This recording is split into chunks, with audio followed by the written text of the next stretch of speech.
Sedangkah anda melalui satu perjalanan yang panjang? Seberapa kerap perjalanan panjang anda itu? Jika ya, semestinya anda melalui beberapa lebuh raya di Malaysia ini. Ada di kalangan kita melalui perjalanan yang panjang untuk beberapa sebab, antaranya pulang ke kampung, urusan kerja, atau mungkin memenuhi kehendak hobi berjalan-jalan. Memandangkan bulan puasa semakin hampir, pasti ramai yang sudah merancang perjalanan pulang ke kampung. Bersedialah kita untuk pengalaman seram ketika melalui highway-highway yang famous dengan kisah angker. Berikut 5 lebuh raya di Malaysia yang terkenal dengan kisah puaka mereka yang tersendiri.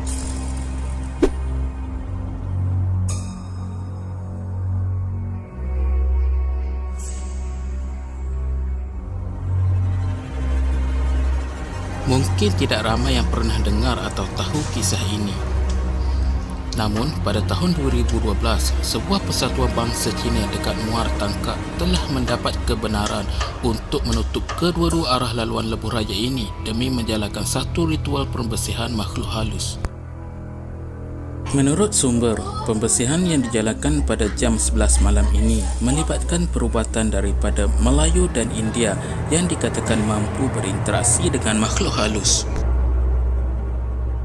Walau bagaimanapun, ritual tersebut dimaklumkan tak dapat dijalankan dengan sempurna. Akibat daripada kejadian itu, seorang anggota polis yang bertugas telah meninggal dunia kononnya kerana dirasuk makhluk halus bersama seorang bomoh berbangsa Melayu yang membantu polis tersebut. Pun begitu, kisah ini dikatakan sekadar rumor sahaja yang banyak dibincangkan di forum-forum.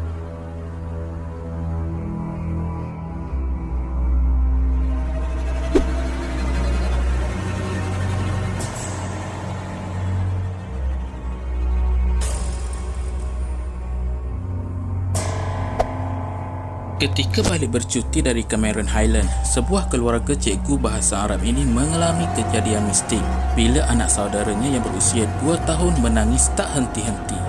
Puas ahli keluarga lain memujuk, namun kanak-kanak tersebut masih tidak mahu diam, terutama selepas masuk ke highway gurun.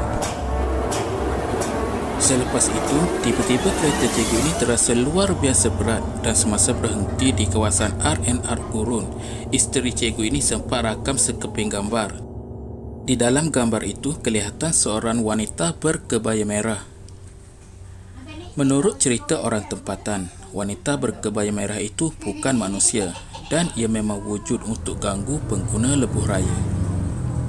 Malah sebelum ini ada juga kononnya kemalangan disebabkan hendak mengelak entiti tersebut.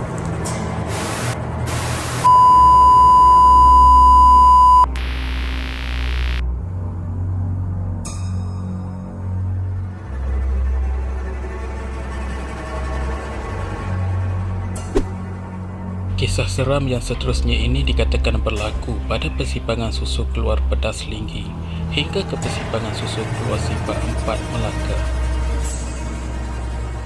Sebenarnya ada beberapa kes berlaku di kawasan itu dan masa juga ada beritahu yang mereka nampak makhluk halus atau lembaga melintas di kawasan lebuh raya ini.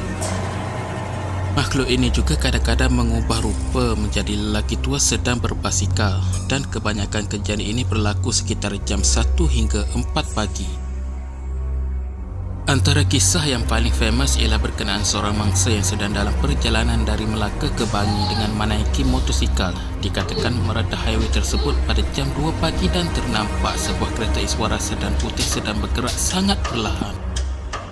Bila dia hendak memotong kenderaan itu, dia terbau sesuatu yang busuk dan sebaik dia menjeling buat kali kedua, dia terkejut apabila melihat sebuah kenderaan yang remuk sedang bergerak tanpa pemandu.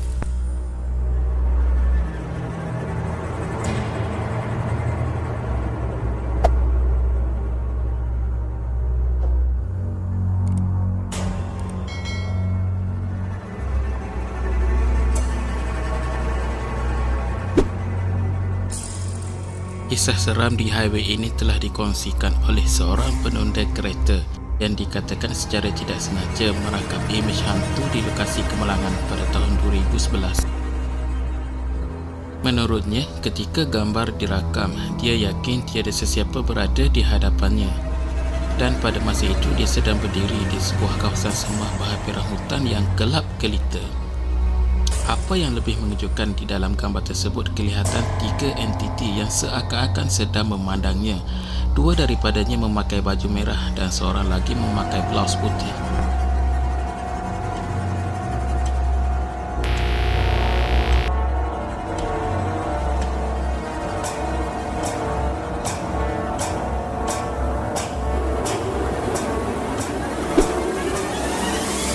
Bagi yang tidak pernah lalu-laluan di Bukit Putus, highway ini dikatakan popular dengan jalan berliku seperti ular kena palu.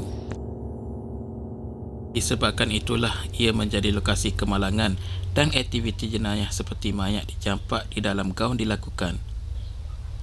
Antara kisah seram yang terkenal berlaku di situ ialah seorang pemandu terlihat sekumpulan orang tengah mengusung keranda tiba-tiba di tengah jalan. Kalau anda bernasib baik, mungkin juga boleh melihat kelibat wanita tengah mendukun anak berjalan bersama 3 orang anaknya.